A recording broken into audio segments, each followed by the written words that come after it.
Assalamualaikum teman-teman. Terima kasih bagi yang sudah mau mampir ke video kali ini.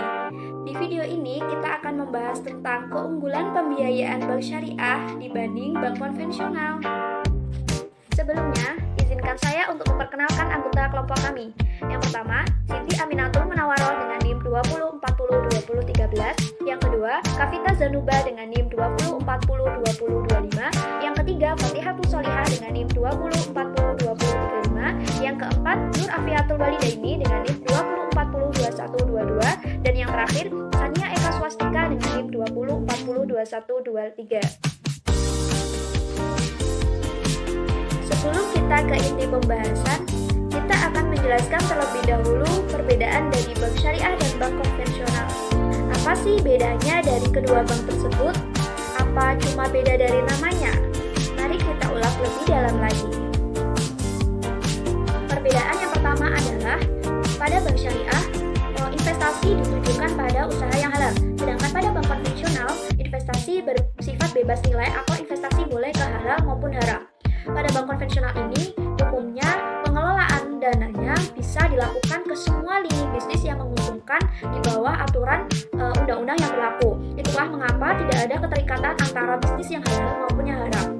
Sedangkan pada bank syariah, melakukan pengelolaan dana harus berdasarkan aturan Islam. Itulah mengapa bank syariah tidak boleh menginvestasikan atau mengelola dana yang melanggar aturan atau nilai Islam, misalnya untuk bisnis yang haram.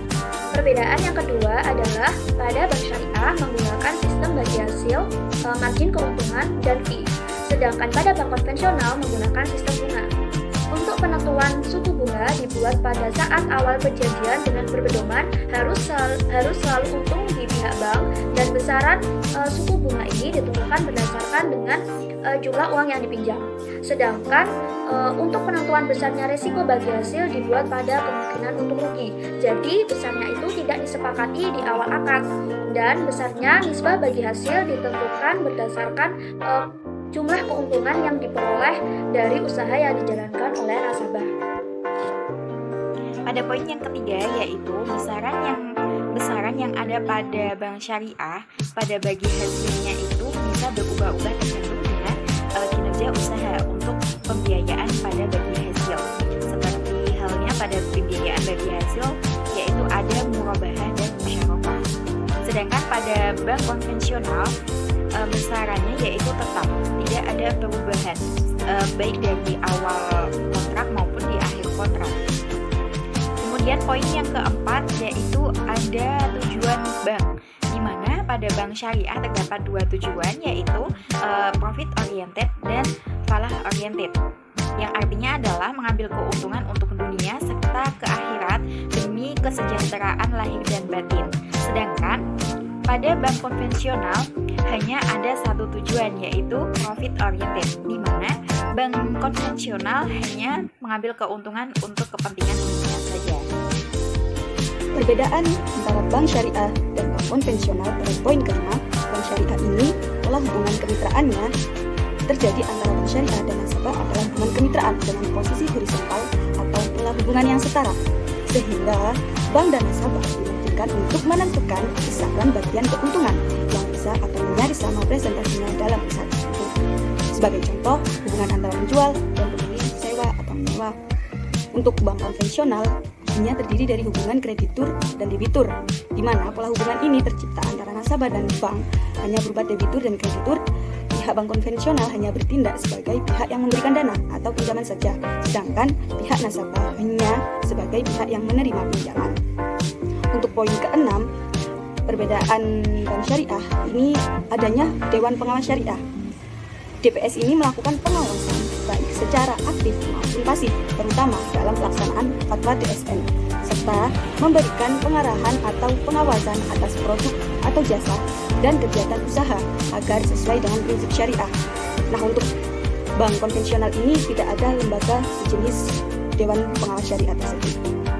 Pembahasan yang selanjutnya adalah mengenai keunggulan-keunggulan apa saja yang ada dalam pembiayaan bank syariah dibandingkan dengan bank konvensional. Untuk keunggulan yang pertama adalah di dalam pembiayaan bank syariah itu menerapkan yang namanya prinsip-prinsip syariah. Seperti yang kita ketahui bahwa dalam prinsip-prinsip syariah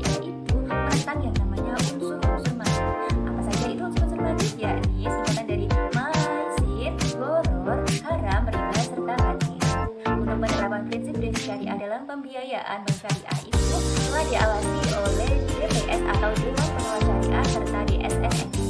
Sehingga bagi para nasabah yang masih meragukan kehalalan akan pembiayaan bank konvensional dapat menjadikan bank syariah sebagai opsi untuk melakukan pembiayaan karena dalam pelaksanaannya telah diawasi oleh dewan atau lembaga yang berkompeten di bidangnya. Selanjutnya, keunggulan yang kedua adalah dalam bank syariah, hubungan antara bank serta nasabah adalah sebagai mitra usaha yang mana keduanya saling bersinergi untuk mendapatkan keuntungan sesuai dengan prinsip-prinsip syariah. Hal ini berbeda dengan pembiayaan yang ada di dalam bank konvensional. Hubungan antara bank dan nasabah adalah sebagai kreditur dan debitur, di mana keduanya terlihat sangat rapuh sekali. Selanjutnya, keunggulan yang ketiga adalah dalam pembiayaan bank syariah, jumlah angsurannya itu tetap sesuai dengan kesepakatan di awal akad, sehingga angsuran yang dilakukan dari bulan ke bulan sampai dengan akhir pelunasan itu tetap dan tidak ada perubahan. Hal ini berbeda dengan angsuran yang harus dilakukan di bank konvensional, mengingat dalam bank konvensional itu menggunakan sistem bunga yang bisa kita ketahui bahwa suku bunga itu dapat mengalami perubahan atau fluktuasi, sehingga tidak heran lagi apabila jumlah angsuran yang harus dibayarkan oleh nasabah kepada bank konvensional itu bisa berubah-ubah dari bulan ke bulan atau yang namanya mengalami fluktuasi. Selanjutnya mengenai keunggulan perbankan syariah dibandingkan bank konvensional dilihat dari segi bagasinya. Kalau di perbankan konvensional, bagasi itu ditentukan oleh pihak bank dalam bentuk suku bunga atau prosentasenya bunga. Sedangkan dalam perbankan syariah, bagasi itu bisa disepakati oleh kedua belah pihak. Kesepakatan ini biasanya dilihat dari akad al-mudharabah, di mana itu adalah akad bagi hasil.